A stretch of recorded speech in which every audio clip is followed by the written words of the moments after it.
What's going on, everybody? Welcome to another episode of the Bayview Podcast. I'm one of your hosts, Andrew, joined this week by Mr. Chris Emery and Mr. Richie Henson. That's so safe. That feels way safer. Most episodes I catch myself getting in trouble by calling one of you esteemed or more important than the other. I've learned. I've grown. There you go. And but this is a fun episode.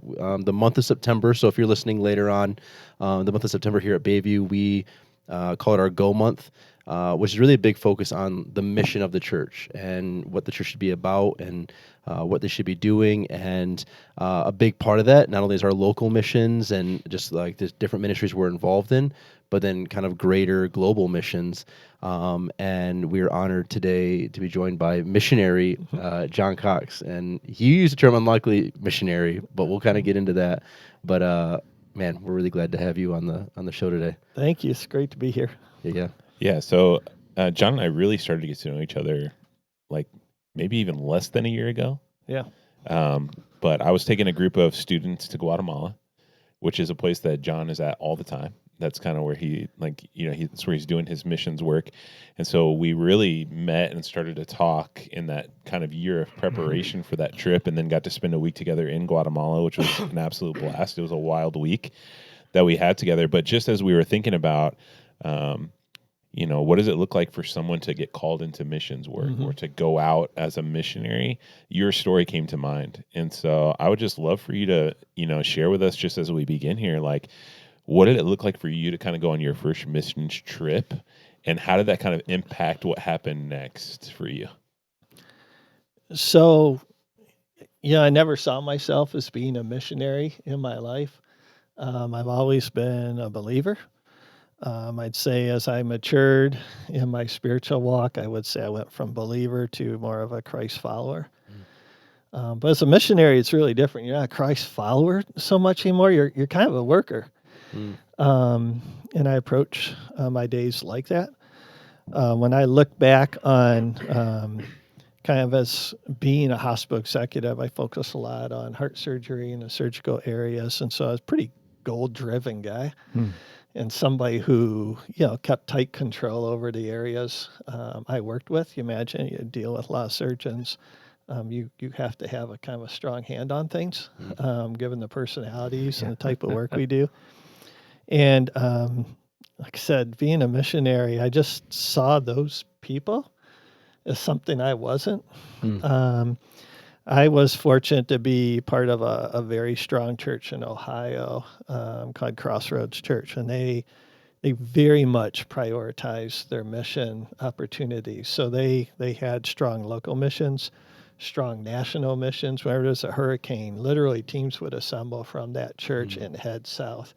And then they had international missions. And back in 2014, I was scheduled to go to Cambodia to work in an orphanage, my first mission experience. I thought it'd be really cool to be in the jungle. I mean, I was going for the adventure, I guess, more than anything. And a lot of people said, go on a mission, it'll change your life. But at the same time, my daughter, who was in high school, and my wife were going to head to Guatemala. And just before I went, I got sick while they were on their trip about a month before my trip, very sick. Ended up being hospitalized with peritonitis infection in my abdomen. And I look back on that, and they only gave me a 50-50 chance of coming out of the hospital. Whoa. But looking back, it changed my trajectory from Cambodia, because after my wife and daughter came back, they just had such an unbelievable experience. They're like, you got to come back with us next year. And that's what I did. In 2015, I went back to Guatemala, or went there for my first time with a church team, and we were going to build stoves. And we were working in the jungle. I mean, people with just huts with little metal roofs, some of them bamboo, some of them rough cut lumber. And you would build with a Guatemalan family that was going to receive that stove. And they have a lot of upper respiratory issues there. So these stoves pipe the smoke out. They only use a third of the wood for cooking. And so I worked all week long with a lady named Taribia in this very remote area.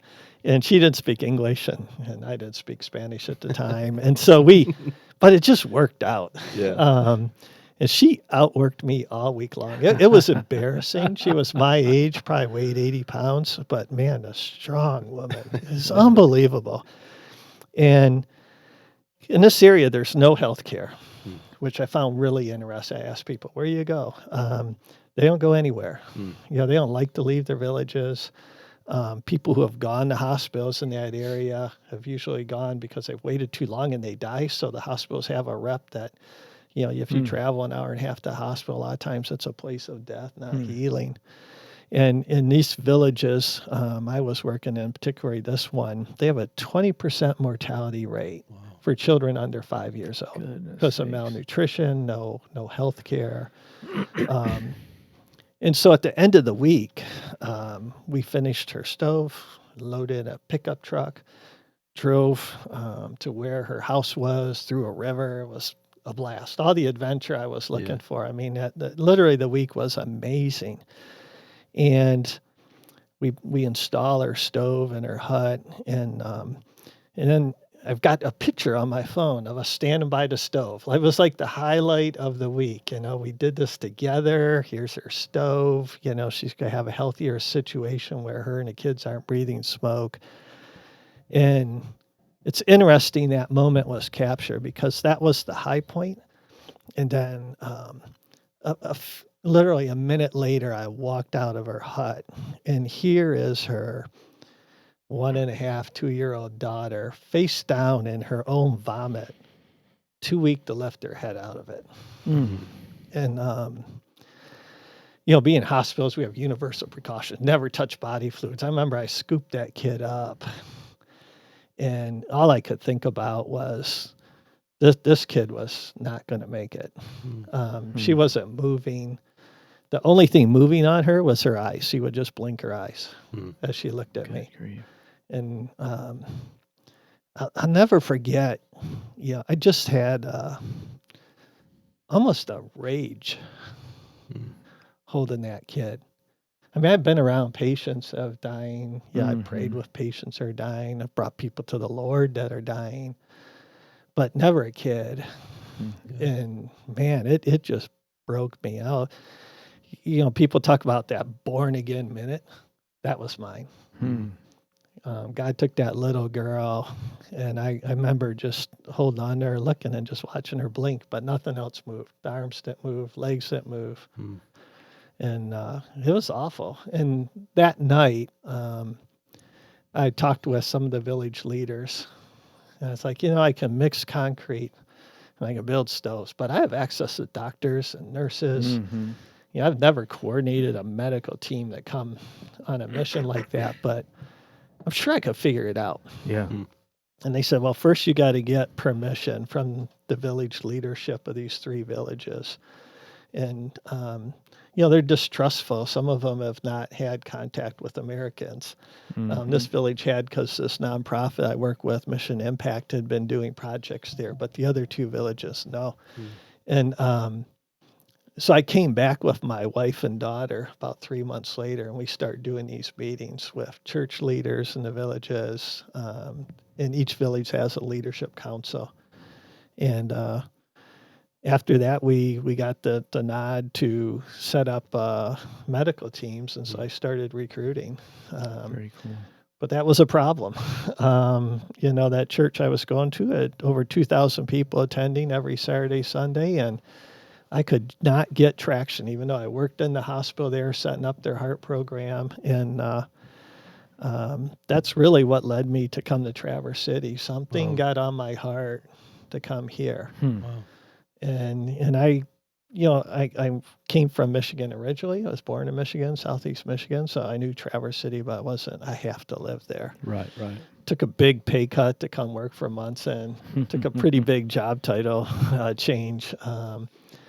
But as soon as I got here, people, knew I had a mission background, and people right away wanted to jump on that. And I've been bringing teams ever since, medical teams to Guatemala twice a year to do missions there. And last I counted, I stopped counting a couple years ago, but we were over 14,000 patients we'd seen with the teams. Wow. And definitely had saved lives. had also improved lives. We brought Dr. Dewey from Traverse City down to do Dento. We've brought Todd Stone and his team from Teeters to do prosthetic limbs. I mean, literally, things that have just completely changed these people's trajectory. A lot of education about hand washing, clean water, those kind of things. And I remember, when our team first comes to a village, the council and the leaders are all there, and the people are all lined up excited for us to come. And I remember a leader, before we started, she was speaking to us, and she said, you've been coming 3-4 years, and we can see the difference. The kids live more. And I said, are they more active, better in school? What do you mean? And she goes, no, more live. And wow, it's the best pep talk you could give a medical team. I mean, they're like, okay, enough speeches, let's get to work, but literally we've moved the needle with that, and in resulting years worked with individuals, Tim Manzer, New Hope, to put a full-time clinic staffed by Guatemalans. And we always look for long-term solutions in our missions where we can kind of hand off and work our way out of a job and go to the next need. And it's been quite a journey. Well, before we went live on air, you were telling us a little bit about how this journey, even over the last few years, has changed from something you did in addition to your job to becoming what you do as your job or as your full-time commitment now. Talk us through that story a little bit, because I was fascinated just with the incredible level of just faith and obedience that you demonstrate. You and your wife just said, hey, if this is what God's asking, we're going. Everyone else says we're crazy. Let's go. Yeah. So about 2.5 years, I think it's 3 years this November, went through COVID at Munson, which was, a really difficult time to be in healthcare. And as we came out of COVID, like most hospitals, Munson was having financial challenges. And so one day they cut 32 of us. And just like that. And it's just what happens in healthcare systems. They got to make a bottom line, and it's just how they approach that. And so, it's a difficult thing to have happen. Yeah. But also to, you start looking for the next job. And so I was looking in Southeast Michigan. I really had I was one of the final people on a similar job over surgery with the Beaumont system. It's now called Corwell East. And, more hospitals, more surgeries, more surgeons, and would have been, the ultimate career move, and financially a great move. And we were down to last week, and you were told that, hey, you're the last person standing, just working through HR stuff to get you a offer letter. So just hang in there probably by Friday. And my wife and I, we talked about it, and just didn't seem right. Didn't seem like the right thing for us to do. The nonprofit we work with in Guatemala is named Mission Impact, and they'd even told us, you should just come work for us. And, we just kind of said, you can't do that financially. There's no way I can kind of retire out and make that kind of commitment. But that week we prayed about it, and I pulled my name. We decided that I would go full-time mission. She comes down with me usually 3-4 times a year also, and serves on teams, and had been over the years in the past. She loves Guatemala. And, we've got a financial planner we've worked with, and he really had difficulty with this decision. He's like, you can't do this. You can't do this. There's, you don't have the money to retire. We've been savers and investors, and we were getting there. We probably needed another 4 or 5 years. But, my wife we talked about it. We had a house on Old Mission, and it was a nice house, and the kids were gone and bigger than we needed, and there was land. And we sold that. We sold the boat. We either sold or donated, a lot of over half of our stuff, which was liberating in itself. I tell you, to get rid of half your stuff, was wonderful. And literally we were constantly running to the TC Christian resale store. We just kept taking loads. And And everything's worked out. That was 2.5 years ago.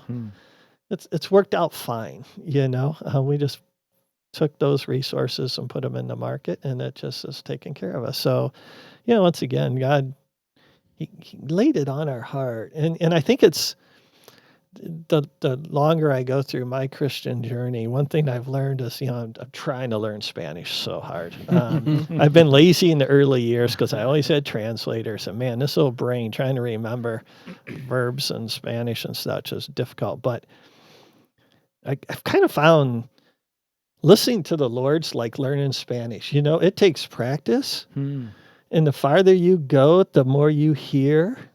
But you got to be listening hard. And throughout my life, the Lord's kind of put things on my heart, sometimes really strongly, sometimes really clearly, sometimes very vague. Like I said, I do work for him now. I approach my mornings where, please put that person in my path. But don't just put them in my path. Just make sure I don't walk by that person too. And in Guatemala, there's a lot of people in your path, and I talk to the teams, and, when we're at a school or something, I'll say, enjoy all the hugs and the love you get from kids, but the whole time be scanning the room for the kid that's not coming up. Find that one, find the lost one, and be looking, because it's easy to just be embraced by the culture down there and amazing people, but don't miss an opportunity because throughout the day, they're right there in front of you. Don't let me miss it, Lord. That's so good. Yeah. So good. Yeah. So just as we're thinking about, obviously and I think this is a cool thing that you talked about in your church in Ohio, right? It's like there's local missions and there's national missions and there's foreign missions, and all three have a role that the church plays in those things. And I think, a lot of churches do a really great job at local and even national, but that piece of like doing the foreign thing can feel a little bit more difficult. So just as you're maybe thinking of someone who's thought about going on a foreign mission trip, or who is maybe a little bit interested, like what encouragement or advice might you offer to them as like hey, you should go for it and see what happens. Like the Lord's going to do something in your life if you're willing to go. Sure. I go every month. And I'm there 1 to 2 weeks on each of these trips. And sometimes I'm taking Rotary teams, sometimes I'm taking church teams. But what makes it successful is the partner I work through down there. It's Mission Impact, and they're a non-denominational Christian mission. And, with just sound leadership, very passionate leaders. And, Richie and I've talked about when you get off that plane in Guatemala City, they got you. And then you're off. They've got all your logistics handled. They've got great programming. They've got leaders that are really inspiring, and it's just something that I really enjoy as a trip leader, to just witness what happens with individuals on these trips. When it's a church team, you can tell people really get passionate about their spiritual walk on trips like this, because when you're away on a mission, the stuff gets cleared away that gets in your way here. You don't have to run your kid to the soccer game, or you don't have to figure out what you're having for dinner, or all those other things that just keep your mind busy. But when you're there, it's all about the people in front of you and your team members, and it just feels like Christ comes in really close during missions. And they are life-changing for people. And one thing that's kind of interesting is not all my teams are church teams. And so I often, without knowing, have people who are not believers on teams, who throughout their experience during the week end up coming to the Lord and literally just shocking us. I mean, like, what? Because, people pray during the meals. Right. I'm quick to assume people are believers. And I've been amazed at how many people have come to the Lord on our trips through the experiences we have throughout the week, through the mission leaders in Guatemala and just their impact on team members, or those moments with people, not just medical patients, but, we were there 2 weeks ago and doing a drama about Jesus and his healing miracles and such. And we had dozens of kids. We did a call at the end, and we did this program for over 800 kids. And most of them are in Christian programs already, so a lot of believers, but even in the Christian schools, there were kids who found their way to the Lord that week. And it's really cool. It's just amazing. And, I think one of the things I've learned to do, which was hard being an administrator, is let go of the trip when I get there, let God drive. And then he's, Richie has seen it. He just starts throwing these divine appointments into your schedule.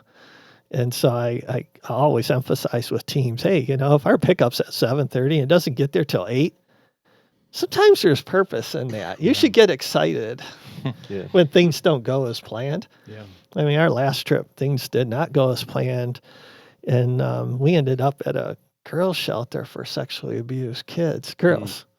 And it's beautiful. We just brought so much joy. We brought the gospel.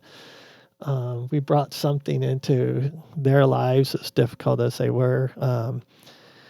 And it really impacted our team. We know it impacted them, but it really impacted our team members to be there with those girls. And, prayer requests, we put them in a circle, and we asked them what they'd like us to pray for, and they're like, please give me a chance at some point in my life to forgive my dad for what he did to me. And these things started coming out, just gut-wrenching.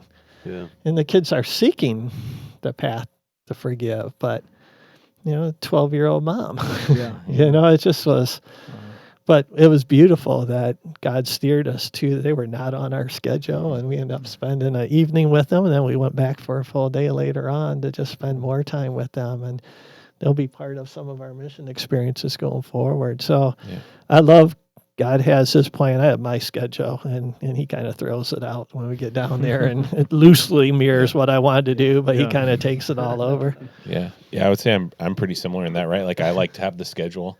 I like to make the schedule, and here's what we're going to do and when we're going to do it and all that kind of stuff. And, you can plan all you want, but then when you go down and you're a part of a trip and you're working with people who, in a different culture and all that kind of stuff, and you just get along for the ride, right? At some point, like in the first day or two, you're just like, well, there's nothing I can do about it. I'm going to be along for the ride. But I think that also speaks to kind of the experience you've had of even going full time into the missions work, right? Is like at some point you had to say to God, I'm along for the ride. And so just as I think about the story you told us about you and your wife deciding we're not going to go down to Detroit area and take this new job, we're going to sell our house, we're going to do all these things. What was that kind of process like for you as a couple and spiritually and with your church family to kind of come to that choice and to tell God, like, yes, we'll go? Wow. I've had a history of God, I'll say, doing this to me, putting something heavy on my heart. I'm like, ooh, I don't know if I want to do that. It feels safer to take the job, take the paycheck. But he's been doing it throughout my life, and every time we've said yes to some of the strangest things, and then when you look backwards, you go, perfect. Because this led to this, led to this. And so we're kind of quick to say yes, quite honestly, now, because God's proved it over and over again. And so when I say something heavy on my heart, often God will, it's almost obsessive or urgent. It's not just a thought, it's something that you need to do this. Sometimes it's something very specific, and sometimes it's vague. Like you need to look at something else. Well, what else is it? Tell me and I'll do it. God doesn't work that way. Sometimes he's not a good boss as far as giving specifics. He wants you to find it and he wants you to look for it. He doesn't make it easy. But he is always faithful. And when these things happen, we've just found saying yes leads to just amazing things. Even though, like I said, friends and family do not get it.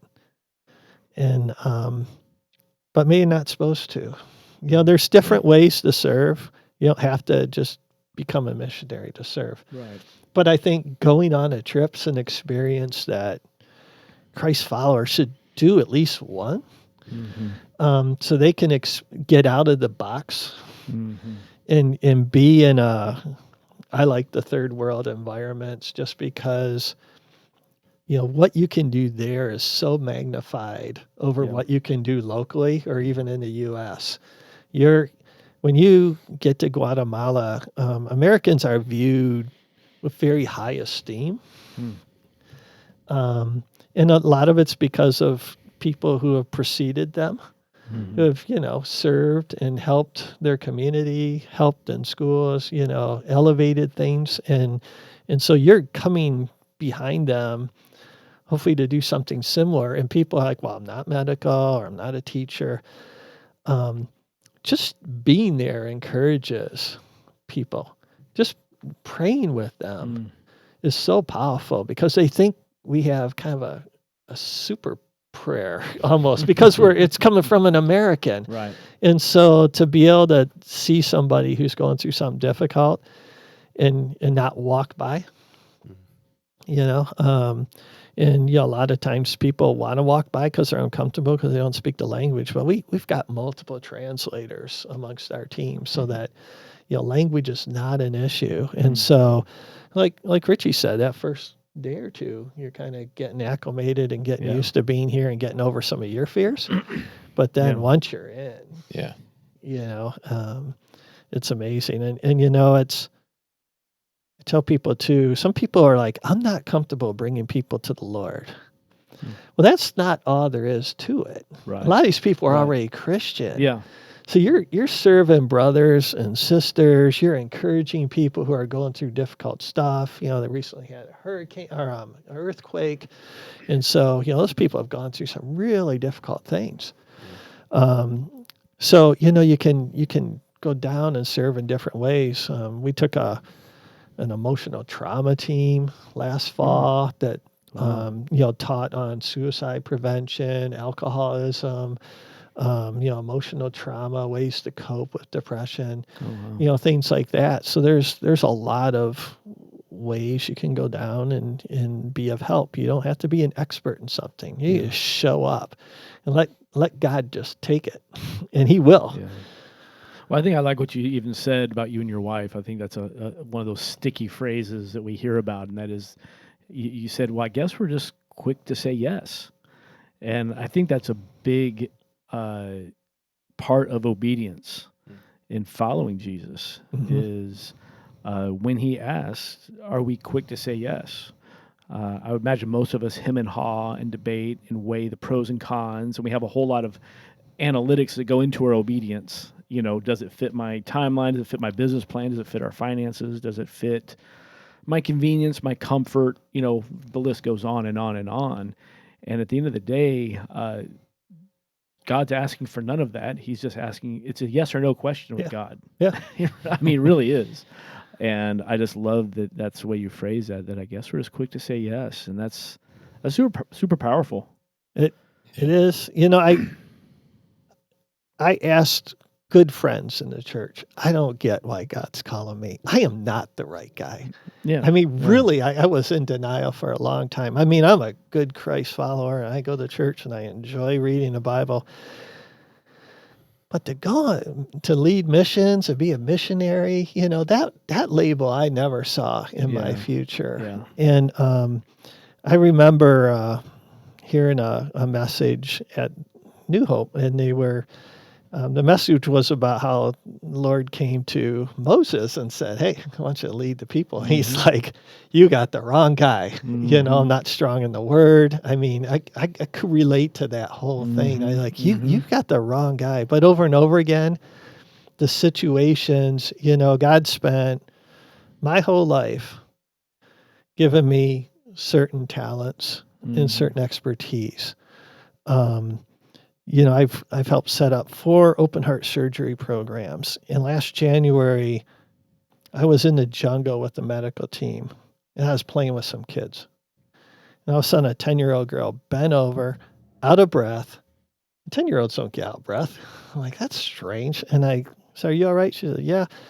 So you don't look all right. And I took her over to my daughter, who was the girl who went as a high school student. Now she's a physician. Oh, wow. And it was on a medical trip. She decided to switch from engineering to become a doc so she could go down there and work. And now she works down there in clinic. And she listened to her heart. And as soon as she listened, she gave me that look that the docs give every now and then. Not a good look.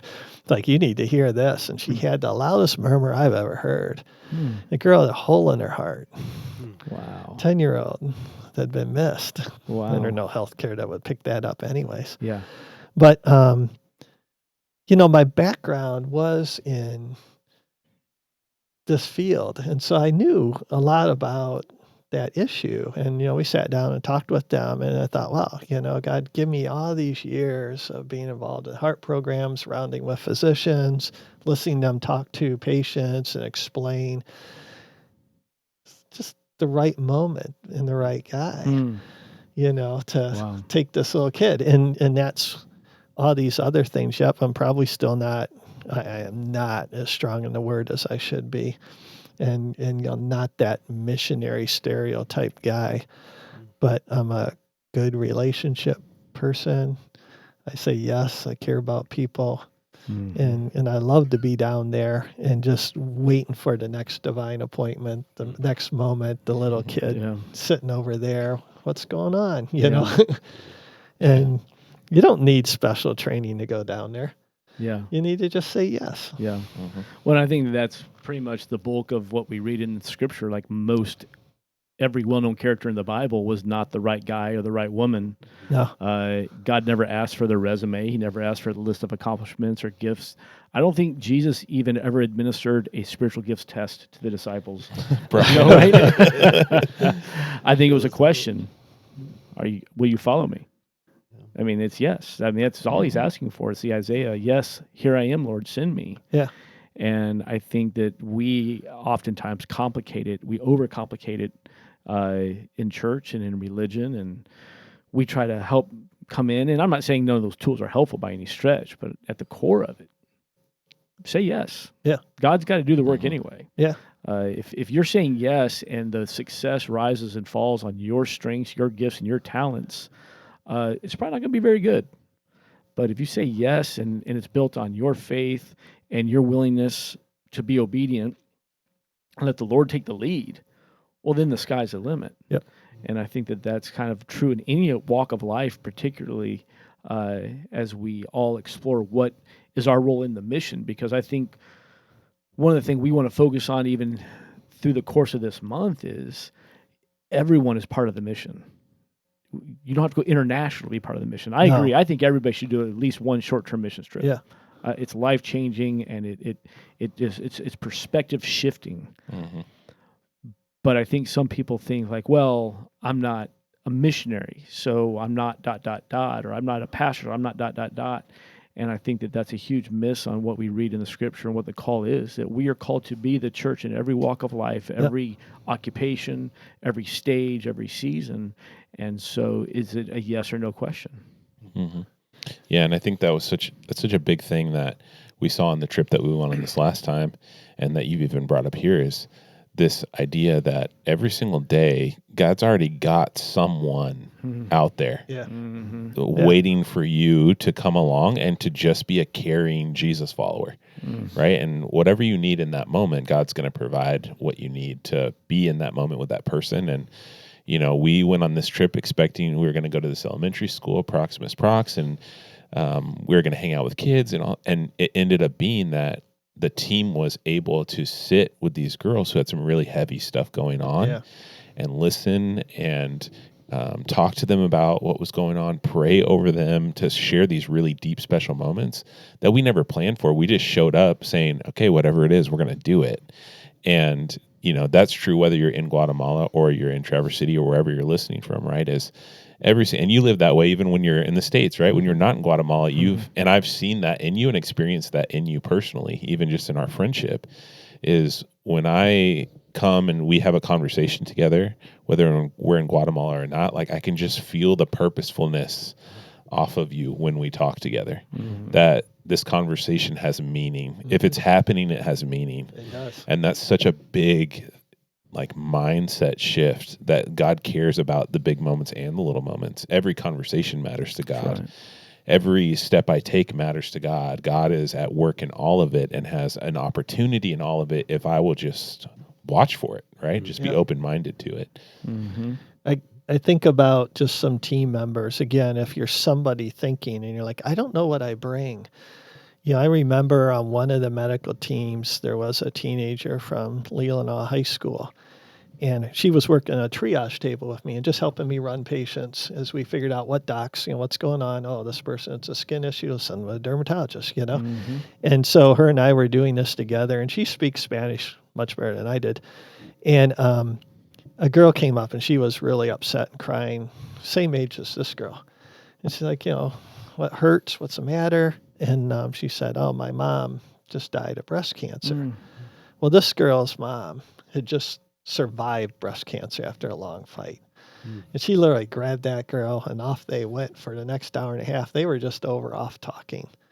But, again, God would select the perfect team members. Mm-hmm. She didn't have medical knowledge. She's a teenager, but Yeah. she was the perfect kid for somebody God had lined up for her, a Yeah. divine appointment. I've seen another one where, somebody lost their mom to respiratory failure. And then we're in a bamboo hut, seeing a friend of mine. She was in full-blown respiratory failure, only had a short time to live. And this lady could totally relate to what was going on. Mm-hmm. And we brought her to the Lord right there in her hut. So good. And so even if you don't think you have a skill set, God's already figured that out. You don't have, you don't have to bring your skill set. You just need to come. Because he's already figured out how he's going to use you. And like Richie said, we had a group of high school students. What skill set are they bringing? Mm-hmm. They haven't started jobs yet and such, Yeah, but they all had just amazing hearts for the Lord. There it is. A lot of them have been through some serious life stuff already.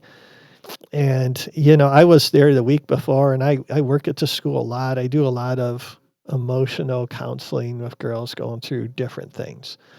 And so when the team showed up, I thought, I'm going to go talk to some of the girls I talk with and see if they'd like to come up and have the team pray over them. And they come up and they share their stories with this teenage team. And these kids would, I don't know where the words were coming from. Some of their prayers they did over these girls was life-changing for these girls. So cool. And life-changing for them. Yeah.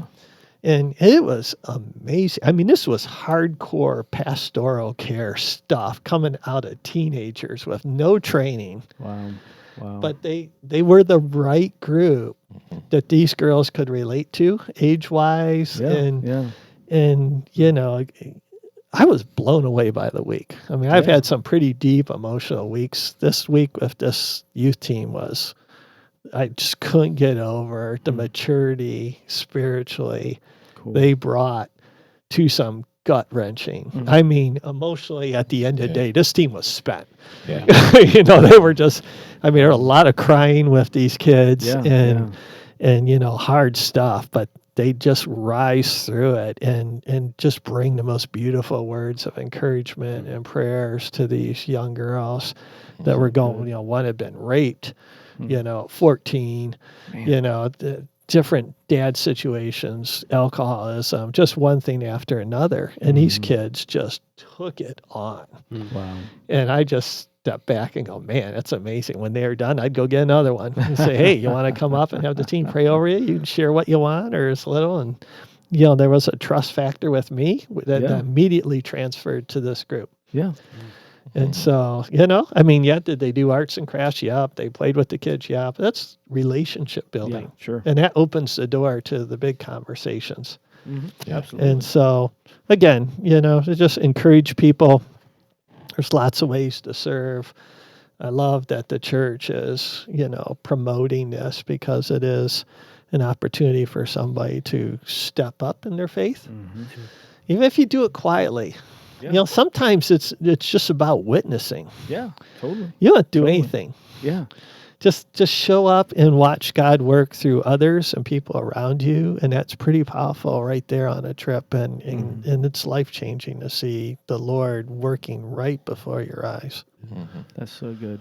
Well, I mean, yeah, it just keeps coming back to just be available, say yes and be available. Yeah. God's got everything else. Quit trying to figure it out. He doesn't ask for that. Just No. say yes, be available. All right, so we can add this in our comments. If people want to know more about what you do or about the organization you work with, are there websites that we could put the links in our comment section on? Sure. So the nonprofit I work with is Mission Impact, Okay. and it's at missionimpact.com. Okay. They have a variety of different kinds of missions. You know, if you want to work in schools, you want to work medical, things like that. If you're interested, we actually have a team we're forming up right now, a construction team to work where the earthquake was. Okay. There. We're going to be working on homes the last week of October. Okay. We're going to do an information meeting tonight at New Hope at 6 in their administrative building. Okay. But I don't know, can I give my contact, or Yeah, you want to absolutely. just post it? Yeah, go ahead and share it verbally, and then we'll make sure it gets posted Sure. as well. My email is jecox Okay. 3073 at outlook.com. Okay. So if you're interested in getting on a trip, our next medical team will be the end of January. Okay. You don't have to be medical. Half Okay. our team's not medical. It takes a lot of people to pull off Okay. our clinics. We work in the jungle, and we work in a couple communities, small villages, towns, and such. But we work at 5 sites during that week. People sometimes ask, is it safe to go down to Guatemala? So my kids have been going for years, the last 10 years, and my mom is now 85. I've taken her down twice over the last 3 years. So, I think Mission Impact does a good job of putting us in places that, are safe and not a place where we're going to get into trouble. They make sure we have good, clean water to drink, that our food's prepared in a way that's not going to get anybody sick. And so I think the other thing I like about it is to get down there, it's not a bad travel day. Yeah. We fly out of Traverse City over to O'Hara, and then O'Hara we can usually grab a nonstop right to Guatemala City. So by lunchtime, we're there. That's really good. And so we try and make it very easy. Yeah. And again, if people are willing or wanting to get on one of our teams, we can do that. If the church wants to do a team, we can do that too. Well, I think that's something definitely we've talked about. I know Richie shared his experience down there already, and I think that's something that, we'll be talking in the coming weeks and months about putting together a team as well, and getting some boots on the ground for sure. Yeah, and too, if this is something that interests you, and maybe you just want a little bit, you're always welcome to come talk to me. Like if you're here on a Sunday or whatever, I'm around, and love Mission Impact and have had a great experience with them as well, and with John, and just so many different things that they're doing down there. You wouldn't believe how many different areas they have found a place in. And so, feel free if you just want to come up and say, hey, tell me about Guatemala. I would love the opportunity to talk about that as well. So cool. Website and all that stuff, but also in person is great. So awesome. Well, John, thank you so much, man. Oh, you're welcome. This has just been so cool hearing the story. It's just been really powerful. We hope you've enjoyed it. Thanks for being with us today. If you've not done so, click like or subscribe, whatever platform you're listening on. That way you never miss an episode. We're here each and every week. So till next week, it's Richie, Andrew, John, Chris. Thanks for being with us. We are out of here, and we'll see you next time around.